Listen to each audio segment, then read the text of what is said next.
मुख्यमंत्री नीतीश कुमार के खिलाफ मोर्चा खोल चुके पूर्व सीएम जीतन राम मांझी ने केंद्र सरकार से बड़ी मांग कर दी है। जीतन राम मांझी ने कहा है कि बिहार के मुख्यमंत्री की दिमागी हालत ठीक नहीं है, इसलिए राज्य की जनता को बचाने के लिए बिहार में जल्द से जल्द राष्ट्रपति शासन लागू हो। दरअसल हिंदुस्तानी आवाम मोर्चा के संरक्षक जीतन राम मांझी रविवार को जहानाबाद में आयोजित एक कार्यक्रम में शामिल होने के लिए पहुंचे थे। उनके साथ केंद्रीय गृह राज्य मंत्री नित्यानंद राय भी मौजूद थे। इस दौरान मीडिया के सवालों का जवाब देते हुए पूर्व सीएम जीतन राम मांझी ने केंद्र से बड़ी मांग कर दी है। उन्होंने कहा कि नीतीश कुमार ने तो एक तरह से अपनी मानसिक स्थिति को खो दिया है। मुख्यमंत्री क्या बोलते हैं उन्हें पता ही नहीं होता। मांझी ने कहा कि हाल के कई पब्लिक मीटिंग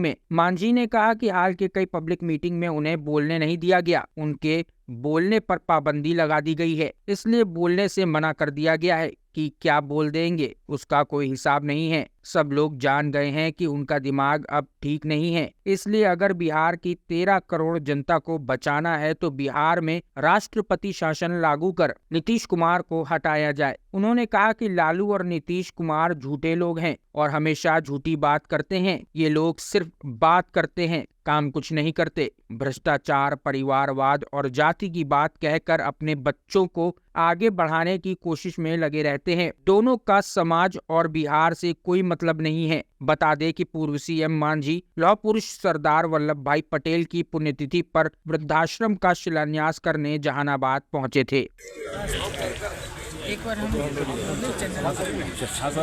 पटेल जयंती में आए हैं।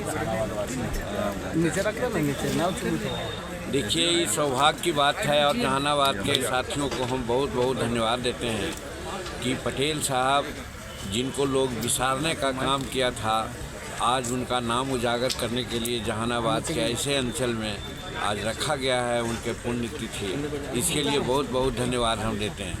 और पटेल साहब, हम समझते हैं कि दुर्भाग्य रहा हिंदुस्तान का कि अगर पटेल साहब को वाकई तरजीह दी जाती और भारत के प्रधानमंत्री प्रथम बन गए होते तो आज हिंदुस्तान की जो स्थिति है वे नहीं रहती और कहीं आगे और बढ़ती। ये सौभाग्य है पटेल साहब के बाद नरेंद्र मोदी जी आज उनके स्थान को पूरा करने में लगे हुए हैं। और यही कारण है कि जो भारतीय झंडा, जो तिरंगा है, तीनों को मिला करके आज सामंजस्य स्थापित करके चलने की बात कर रहे हैं। जो अभी आपने देखा होगा कि तीनों राज्य के जो मुख्यमंत्रियों का चयन हुआ है उसमें नरेंद्र मोदी ने दिखलाया है। कोई किसी प्रकार की बात नरेंद्र मोदी पर आक्षेप लगाते हैं तो शायद उनका दिमाग अब स्पष्ट हो गया होगा कि नरेंद्र मोदी किसी धर्म, जात और समाज के नहीं, सब समाज के आदमी हैं, सबको लेकर के चलना चाहते हैं और हिंदुस्तान को आगे बढ़ाना चाहते हैं। ये साबित हो गया है।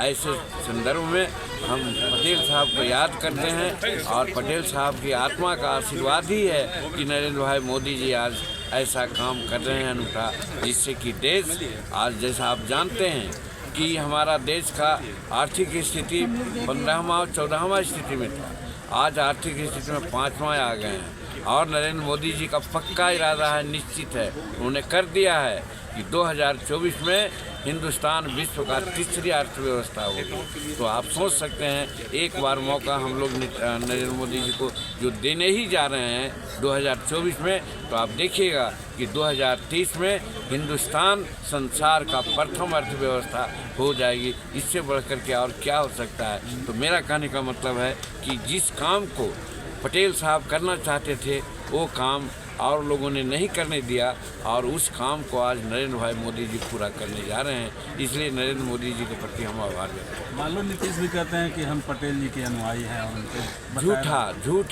झूठी बात बोलते हैं वो लोग सिर्फ क्या कहते हैं, नारेबाजी की बात करते हैं। छपास लोग हैं, बात सिर्फ करते हैं, काम कुछ नहीं है। काम करते हैं अपने मन का, पैसा कमाने की बात, भाई भतीजेवाद, जात पात, अपने बाल बच्चों को आगे बढ़ाने की बात करते हैं। समाज से कोई मतलब नहीं है। और माननीय नीतीश कुमार जी तो अब एक तरह से मानसिक स्थिति को उन्होंने खो दिया है। क्या बोलते हैं आप जानते हैं कि अभी हाल में कोई भी पब्लिक मीटिंग में उनको बोलने नहीं दिया जा रहा है। इसलिए नहीं बोलने दिया जा रहा कि क्या बोल देंगे उसका कोई हिसाब नहीं है। वो सब कुछ जानते हैं कि उनका दिमाग अब नहीं ठीक रहा है। इसलिए हम तो नरेंद्र मोदी जी से तो कहेंगे ही, लेकिन आज नित्यानंद राय जी जो हमारे गृह राज्य मंत्री हैं, ये भी बहुत नज़दीकी हैं हमारे गृह मंत्री जी के। हम तो कहते हैं कि फौरन से पेशतर अगर बिहार के 13 करोड़ जनता को बचाना है तो यहाँ राष्ट्रपति शासन लागू करें और नीतीश कुमार जी को हटाने का काम करें। अगर आपको हमारा वीडियो पसंद आया हो तो इसे लाइक करें, सब्सक्राइब करें और साथ ही बेल आइकन दबाना ना भूलें।